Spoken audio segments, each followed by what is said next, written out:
Hello everyone. Today we're going to shift our attention back to the South. We're still looking at the same time period, approximately the late 19th century to the early 20th century. And before we move forward, just a very strong content warning. There are descriptions and an image of graphic violence. I will leave a timestamp for exactly when I discuss those materials in the description below. So let's first talk about the New South. It was a term that was coined by a journalist, Henry Grady rather. He was the editor of the Atlanta Constitution, and his belief was that there was a new vision for the South after the Civil War. And it was a vision that was self-sufficient, and it was built on modern capitalistic values. So Grady believed that the South could thrive with a more diverse economy that really thrived on the principles of laissez-faire capitalism, little government regulation in the economy. He gave a speech in 1886 in New York where he claimed that the South was dead. He meant the Old South. And we do see many signs of economic growth during this period in the South. So cities start to grow, and most of those cities that experience a pretty substantial growth in population are located on the ocean, on ports. And you also see a pretty substantial growth in the textile industry. So prior to 1900, most of the textile industry was located in the north, particularly in New England. But by 1900, the South had about 400 cotton mills employing approximately 100,000 workers. You also see improvements in the railroad networks in the South. So remember that prior to the Civil War, not all railroad tracks had the same gauge. And so that made transporting cargo very long distances rather difficult. Trains literally would have to unload their cargo from one train to another train to continue going. But after these standardized gauges exist, the South was now fully connected to the North and the West, and that allowed them also to participate in the national and global economy. And the rate of post-war economic growth, I don't think population growth, but economic growth in the South from 1865 to 1900 approximately equaled or surpassed that of the rest of the country. So that's pretty substantial. But yet, we do see continued poverty in the South, although, of course, from previous videos, we know that there's substantial poverty all over the United States at this time. What you're going to see is that even though there is economic growth in the South, the economic control oftentimes is still in the North. And what I mean by that is that many of these new businesses were actually founded by Northern investors. And Northerners also controlled about 75% of the Southern railroads. By 1900, Northern investors also had control over the South's steel industry, and profit shares went to Northern banks and financiers. And industrial workers also earned about half of the national average wage as Northern workers.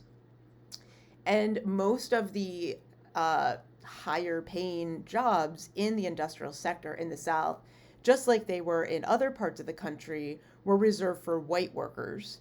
And most Southerners of both races relied still on sharecropping as the primary agricultural method of labor, particularly when it came to cotton as a cash crop.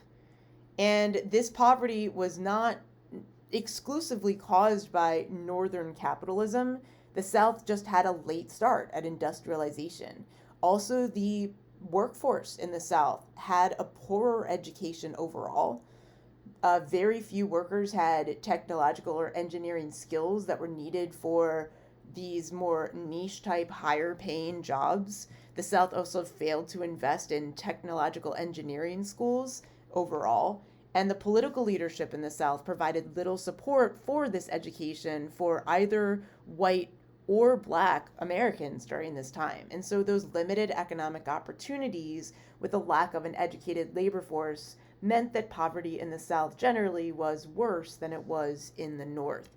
And then just zeroing in on this cartoon in case you were looking at it while I was talking, this is, again, another Thomas Nast cartoon from Harper's Weekly, and it's called The Queen of Industry or the New South.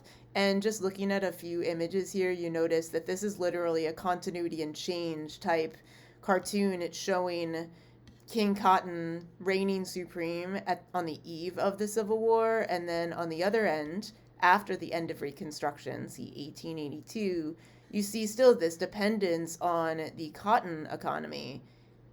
The only difference is that that cotton is now manufactured locally instead of in the North. So, moving on to Jim Crow, this is a system of governance generally associated with white supremacy that started in the post Reconstruction era, so in the late 1870s, early 1880s, and continued well into the 20th century until the modern civil rights movement of the 1950s and 1960s.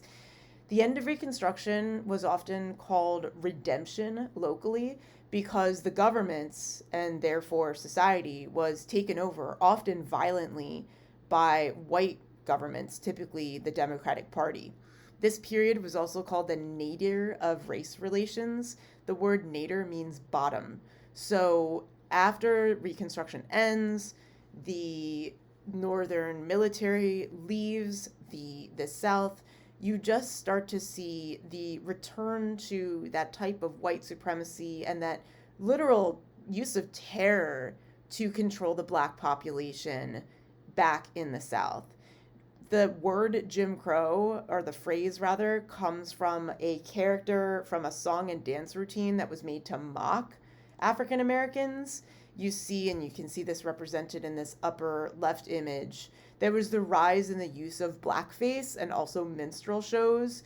And we'll get into these a little bit more later, but ultimately these portrayed stereotypes about Black Americans. They portrayed exaggerated facial and body features and just generally contributed to racism and white supremacy, not only in the South, but also all over the United States during this period. Jim Crow laws varied from state to state, but they tended to have common themes. So they virtually always were attempting to separate races to prevent equality. Again, they were in place for a long time, 1880s to the 1950s and 60s. And these laws were meant to keep the races separate but equal, quote unquote. That was something that was established by the Plessy versus Ferguson Supreme Court case in 1896. It established the separate but equal doctrine, and what they meant by that was that segregation by race was constitutional so long as those facilities were equal. And we'll discuss moving forward how ultimately the Supreme Court strikes that doctrine down in 1954 with the Brown versus Board decision. By 1915, there were Jim Crow laws in some capacity in every southern state. And other examples are grandfather clauses that restricted voting, that basically meant that a black man could only vote if his grandfather could vote. And so, of course, since this was still a time when the grandparents of these newly enfranchised black men had been sold into slavery, basically voting rights were not guaranteed, regardless of what the 14th and 15th Amendment said. Additionally, poll taxes and literacy tests exist, and poll taxes literally meant that you had to pay a fee to vote. It typically wasn't a ton of money, maybe 50 cents or so, but it was still something that restricted folks that were trapped in poverty from voting, and that disproportionately did impact black men. And literacy tests were essentially this spelling or reading test. And again, because of the subpar education, particularly because all of these spaces were segregated at this time, that was also a major roadblock towards voting. Jim Crow typically refers to the de jure segregation, de jure meaning legal segregation in the South, but de facto segregation persisted all over the country. We start to see what were called sundown towns arise throughout, again, the entire country, although they were more common in the North, the non-traditional South, and the West than they were in the South.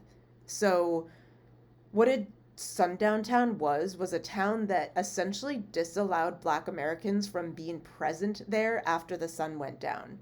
So that essentially meant that it was impossible for Black Americans to live in these communities. They could work there, but if they did exist in those spaces after dark, it was not uncommon for a lynch mob to track them down. And another practice that we see with de facto segregation were what were called racial covenants that existed in real estate. So, what they were essentially, when a family were to purchase a house, oftentimes their mortgages had a clause in them that said that they were not to sell that property to a Black buyer.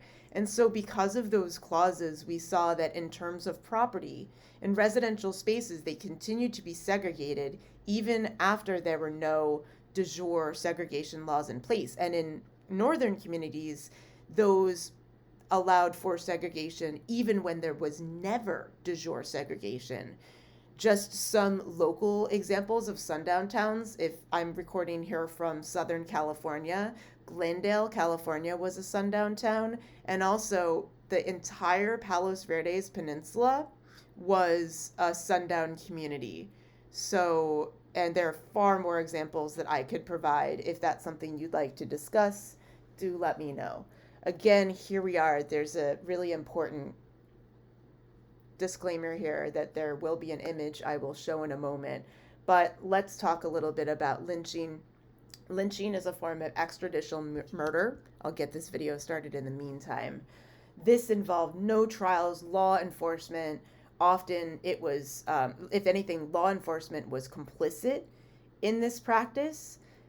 Oftentimes the victim of a lynching was a Black man, and if there was any crime associated with that murder, so basically to pin a crime on the victim of a lynching, it was very frequently made up. Oftentimes what you would see is this myth that a Black man was a sexual predator of a white woman, and because of that lost cause myth left over from the Confederacy, there was this cry for justice in the white community, and oftentimes they truly believed that this was a just punishment.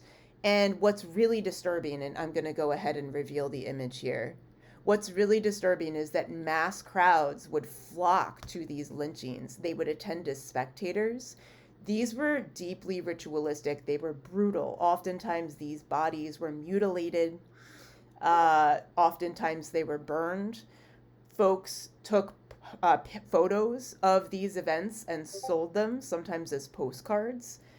And oftentimes these bodies, they were cut into pieces, and these body parts were actually sold as souvenirs.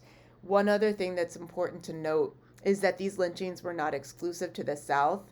You do see, as this graphic showed just now, that you did see lynching start to creep up into the North towards the end of Reconstruction. And the following slide here, actually, I'm sorry, it's out of order. The following slide here actually shows that lynching becomes even more predominant after Reconstruction during the Jim Crow era. And again, you can see that these events did take place outside of the South. They were not as frequent, but they existed.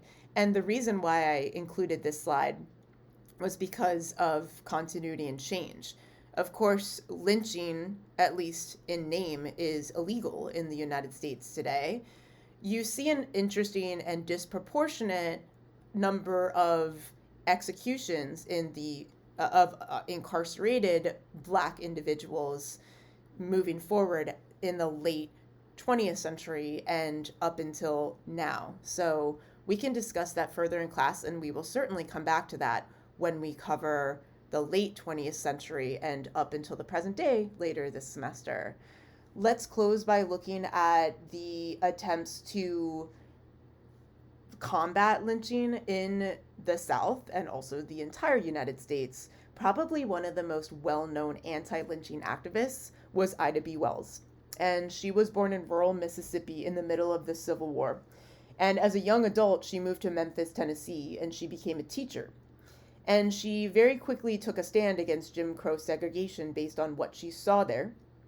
In 1889, she became the co-owner and editor of the Free Speech and Headlight newspaper. and she used that to speak out against racial injustice. Three of her friends were lynched in retribution for their economic success, and because that impacted her so deeply, she ended up also leaving Memphis out of fear. But she continued this anti-lynching activism as a writer and a lecturer, and she did travel abroad. She did speak out against lynching in London, most notably, to raise awareness of what was going on in the United States, because these events did not always receive press coverage. In fact, the folks that investigated many of these crimes were members of the NAACP, which I'll mention in a moment. Wells also was involved in the women's suffrage movement, and so we will come back to her when we discuss that later. W.E.B. Du Bois, you see a very young picture of him. I apologize. He was about 20 years old. I missed that number there. He was the first Black man to receive his PhD from Harvard, and he's probably most well known from his 1903 book, The Souls of Black Folk. It was a seminal work about the racial divide in the United States, as well as the entire world. He was part of a much larger global Pan-African movement, which also had an anti-imperialist sentiment and anti-war sentiment. And W.E.B. Du Bois co-founded both the Niagara Movement, which was founded in 1905, and then later the much larger National Association for the Advancement of Colored People in 1909. And the NAACP, along with research institutes like the Tuskegee Institute, a very well-known historically Black college, compiled lists and data sets of lynching victims, which is why we're able to study this today. Frankly, if it had been up to the white writers of history, it might be very difficult for us to actually use data to analyze this event. And they did push for an anti-lynching law, and it did go before the floor of Congress in the early 1920s, which interestingly was a time when the U.S. was experiencing a rapid resurgence of white supremacy and the Ku Klux Klan. But the bill ended up failing to gain enough support in Congress. And what's interesting about this is, to me, it shows that the civil rights movement, or at least the efforts at achieving civil rights for Black Americans, was not exclusive to the 1950s and 1960s. Textbooks in general sort of skip over this era or only give it a cursory overview. And so I always try to challenge that narrative that the civil rights movement had bookend dates. So that's it for now. I just want us to pause and evaluate this claim. So remember that Henry Grady declared that the South was dead in 1886. So what, based on what we just discussed, do you make of that claim? What sort of political, social, and economic evidence proves that claim or supports it? And what other evidence challenges that notion? And with that, thank you so much for watching, and I'll see you soon.